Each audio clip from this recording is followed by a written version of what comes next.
জনগণ যদি সুষ্ঠু নির্বাচন হওয়ার পরও সুষ্ঠু নির্বাচন না হলে দেখেন কোনো কথা নেই। সবচেয়ে বড় কথা হলো নির্বাচনটা সুষ্ঠু হতে হবে। যদি নির্বাচন সুষ্ঠু হয় এরপরেও যদি জনগণ হা ভোটকে বিজয় করতে না পারে, এটা আমি বলবো যে জনগণের ব্যর্থতা। আমি অবশ্যই হা ভোটের পক্ষে।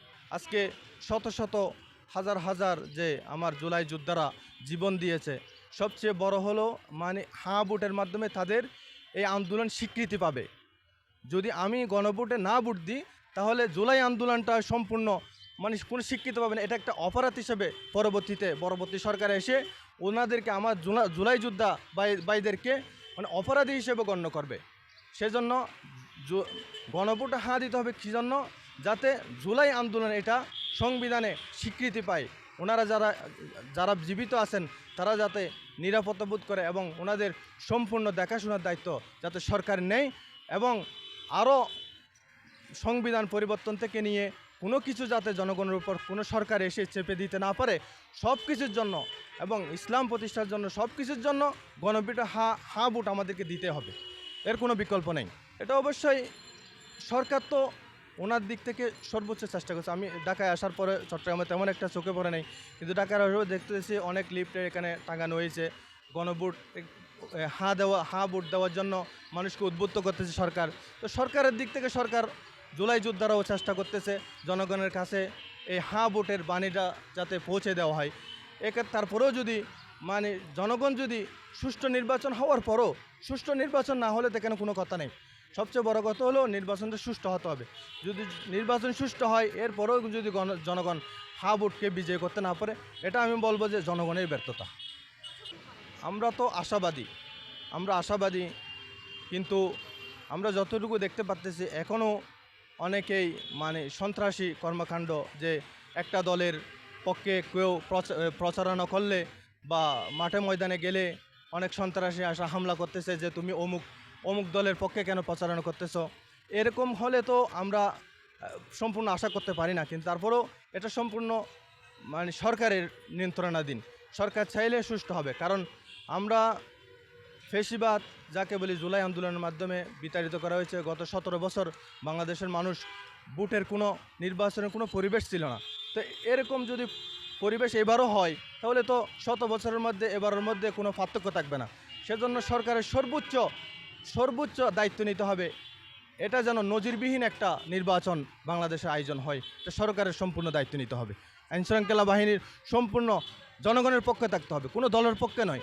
সম্পূর্ণ সুষ্ঠুভাবে এটা সরকারের এবং আইনশৃঙ্খলা বাহিনীর দায়িত্ব।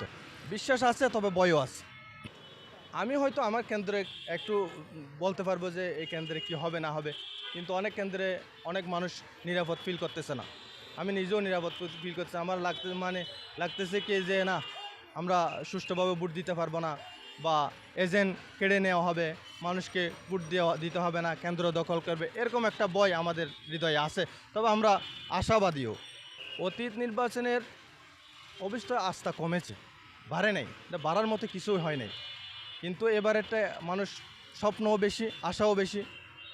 আল্লাহর কাছে দোয়া করতেছি এবং সরকারের যদি পরিপূর্ণ দায়িত্ব নেয়, আইনশৃঙ্খলা বাহিনী যদি জনগণের বন্ধু হয়ে দেশের পাশে দেশপ্রেমের যদি পরিচয় দেয়, তাহলে ইনশাআল্লাহ আমরা বাংলাদেশের ইতিহাসের সবচেয়ে বেস্ট ইলেকশন এবার দেখতে পাবো। নির্বাচনকালীন সরকার, আমার মত বলতে এখানে তো আমরা সবাই জানি অনেকের বিরুদ্ধে অনেক ধরনের অভিযোগ ওঠে, যে কেউ ভালো আবার অনেকে খারাপ। সব মিলিয়ে মানুষ মানে ওইটাই বলতে চাই যে আশাও করে ভয়ও লাগে।